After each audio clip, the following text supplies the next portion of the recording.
کبھی بھی نسلیں حلال کے بغیر تمنگر نہیں ہو سکتی. اللہ نے مرد کو گھر کا وارث بڑا بنایا ہے. اور ایک وظیفہ دوں گا میاں بیوی کی محبت کا. اللہ کے دو نام ہیں, نسلیں دلوں سے پلتی ہیں. لوگوں کی شکایت بیان کرنا آسان ہے, اپنی اصلاح کرنا مشکل ہے. جنات سے اگر بچنا چاہتے ہیں تو ایک دعا بتاتا ہوں. جنات سے اگر بچنا چاہتے ہیں, جنات سے, تو ایک دعا بتاتا ہوں. صرف 5 اللہ کے نام ہیں. یا حافظ ہو, یا حفیظ ہو, یا رقیب ہو, یا وکیل ہو, یا سلام. پھر کہوں گا, یا حافظ ہو, یا حفیظ ہو, یا رقیب ہو, یا وکیل ہو, یا سلام. اللہ پاک کے 5 نام ہیں. ان 5 ناموں کو اگر آپ صرف 11 بار, 21 بار, 40 بار پڑھ لیں, نماز کے بعد, صبح شام, چلتے پھرتے کھلا پڑھ لیں, اس میں بڑی طاقت ہے, بڑی حفاظت ہے. جنات سے, جنات کی کالی دنیا سے, جنات کی کالی نظروں سے, جنات کے کالے روگوں سے, جنات کی کالی ٹھوکروں سے, اور جنات کے کالے منصوبوں سے بہت حفاظت ہے. قبلہ صاحب ہمارے دیکھنے والوں کو یہ بھی رہنمائی کیجیے گا کہ جو لوگ یہ چاہتے ہیں کہ ان کی غربت دور ہو جائے, کیونکہ اس وقت جو ہے نا پاکستان سے بڑا مسئلہ یہ ہے کہ اس کا کچن اچھا چلے. ہر شخص پریشان ہی اس لیے ہے کہ میرا کچن نہیں چل رہا. جو لاکھ روپے کماتا ہے وہ بھی یہ کہہ رہا ہے کہ میرے پاس میں کچھ نہیں کماتا. جو 50,000 کماتا ہے وہ بھی کہتا ہے میں کچھ نہیں کما رہا. اس کا کوئی ایسا وظیفہ عنایت کریں کہ وہ خوشحال ہو جائے, اس کا کچن بہترین چلے, اس کی تنگیاں جو ہے نا وہ آسانی میں بدل جائیں. کبھی بھی نسلیں حلال کے بغیر تمنگر نہیں ہو سکتی. ایک ہے کثرت, ایک ہے برکت. کتی کتنے بچے دیتی ہے؟ 6 7 8 9 10. اصولاً تو کتی کے ریوڑ سڑکوں پہ ہونی چاہیے. ٹریفک بلاک ہو جو کتوں کا ریوڑ نکل رہا ہے. اور بکری کتنے بچے دیتی ہے؟ 1 یا 2. برکت کس میں ہے؟ بکری میں. حلال رزق کی جب تلاش ہوگی وہ تھوڑا ہوگا, اس میں ذائقے نہیں ہوں گے, اس میں اعلیٰ کھانے دسترخوان پہ نہیں سجیں گے. یہیں سے نسلوں میں برکت دولت ملتی ہے. حلال رزق, حلال رزق. ایک تو یہ اس پہ نظر ہو, اس پہ نظر ہو. دوسرا میں رزق کے لیے ایک چیز بتاتا ہوں. قل اللہم مالک الملک تؤتی الملک من تشاء سے لے کر بغیر حساب تک. ایک واقعہ میرے پاس ہے کہ ایک صاحب میرے پاس آئے, یہاں لاہور کے گاؤں کے رہنے والے تھے, میاؤ تھے. ایک آدمی, شریف آدمی, مجھ سے کہنے لگے کہ بیٹیوں کی شادی ہے, گھر میں غربت ہے, ایک گاؤں میں رہتا ہوں, یہاں بارڈر, یہ واگا بارڈر کے ساتھ ایک گاؤں میں رہتا ہوں, بہت پریشانی ہے. تو میں نے ان سے کہا پڑھے ہوئے ہیں؟ کہا نہیں. میری بیوی پڑھی ہوئی ہے بیٹے؟ میں کہ نہیں. مرد جب تک وظیفہ تسبیح نہیں کرے گا, اکثر بیویوں کو پکڑا دیتے ہیں, بات نہیں بنے گی. اللہ نے مرد کو گھر کا وارث بڑا بنایا ہے, سربراہ بنایا ہے.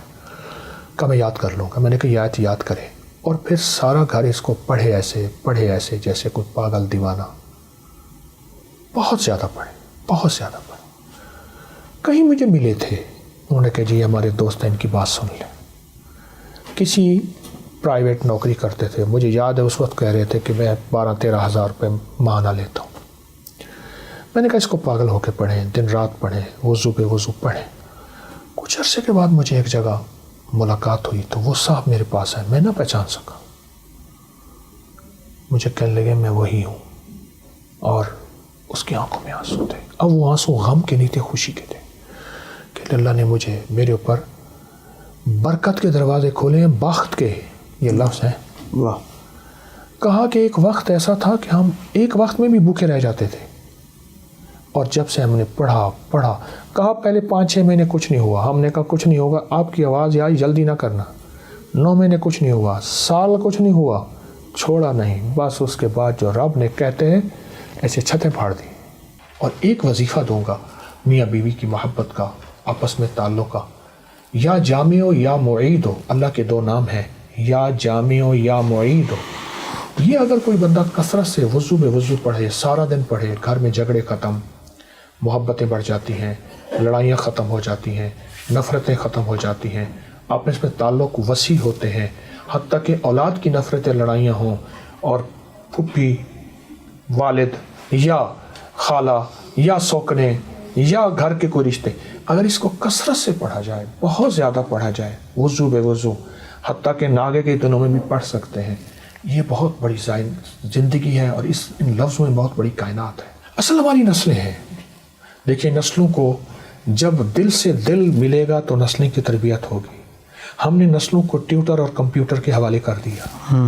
میں نہیں کہتا کہ اس کے حوالے نہ کریں, لیکن حوالے کر دیا. پھر باقی بچہ وقت بچوں کو موبائل کے حوالے کر دیا. اچھا, اب عالم یہ ہے, میں نے زندگی میں بارہا دیکھا ہے, گھر کے 5-6 افراد بیٹھے ہیں, ہر بندہ موبائل پہ بیٹھے, اس کو اس کی خبر نہیں, اس کو اس کی خبر نہیں. نسلیں دلوں سے پلتی ہیں, نسلیں اپنے چھاؤں سے پلتی ہیں, نسلیں دل کی کیفیتوں سے پلتی ہیں. اس کے لیے پھر والدین کو اپنی قربانی دینی ہوگی. اگر والدین نے اپنی قربانی نہ دی, اپنی سہیلیاں, اپنے دوست, اپنے فنکشن, اپنی چاہتیں, اپنی زندگی کے صبح و شام اگر نہ دی, پھر نسلیں بکھر جائیں گی. پھر نسلیں بڑھاپے میں والدین کی نہیں ہوں گی. پھر کہتے ہیں والدین ہماری قدر نہیں کرتے. اور آپ حق حیران ہوں گے, اس وقت جتنا روحانی دنیا میں علماء نے کردار ادا کیا ہے, اصل میں بات یہ ہے کہ ہم کسی کی سنیں گے پوری بات تو ہمیں سمجھ آئے گی.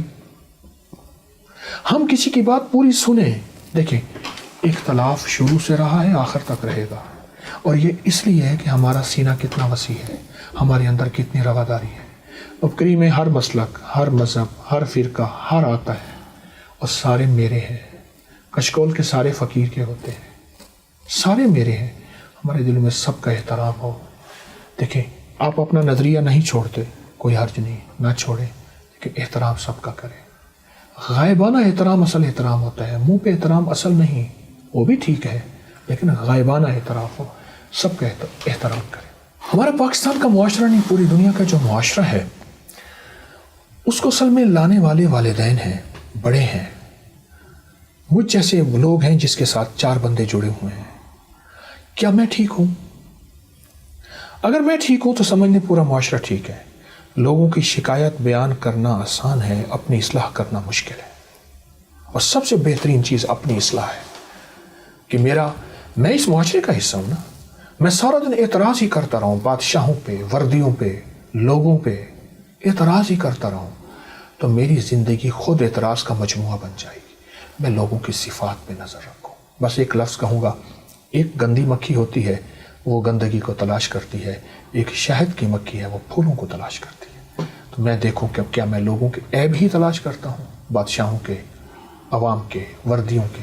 نہیں, میرے دل میں لوگوں کی خوبیوں کا متلاشی بن جاؤں, وہ خوبیاں میرے اندر منتقل ہو جائیں گی. اچھا قبلہ صاحب, یہ بتائیے گا کہ ہم نے کہا کہ والدہ جو ہیں, جس طرح میں نے کہا کہ والدہ سے آپ کا بڑا پیار ہے, محبت ہے, مائیں جو ہیں وظیفے بچوں کو دیتی ہیں, بیٹا یہ پڑھا کرو, یہ رات کو سوتے ہوئے یہ پڑھ لیا کرو. آپ کی والدہ آپ کو کون سا کوئی ایسا وظیفہ یاد ہو کہ ماں جی کہتی ہیں بیٹا یہ پڑھا کرو؟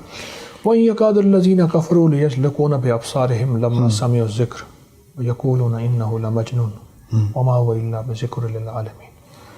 قرآن پاک کی آیت ہے, میری زیر زبر کمزور ہو سکتی ہے, اس کو دیکھ لیجئے گا. یہ آیت والدہ صاحبہ نظر بد کے لیے. اللہ اکبر.